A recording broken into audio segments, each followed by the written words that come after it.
நான் உணவு கட்டுப்பாடுன்னு நான் சொல்ல வரேன். நான் உணவில் கட்டுப்பாடோடு இருக்கிறவன் தான்.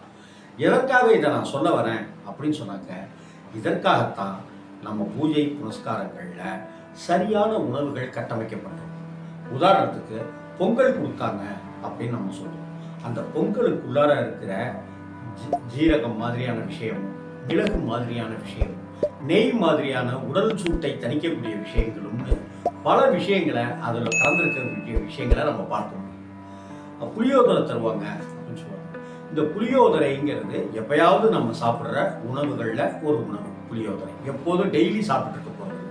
டெய்லி புளியை அதிகமாக சேர்த்துக்கிட்டோம்னாக்க உடம்பை படுத்தி எடுத்தோம். அதனால தான் புளியோதரை எப்பயாவது சாப்பிட்றது, அதுவும் பிரசாதத்தில் முக்கியமாக பயன்படுத்தக்கூடியது.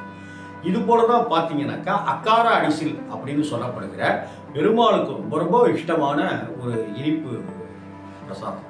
அதுவும் அப்படித்தான். அதே போல் மதுரையில் அழகர் கோவில்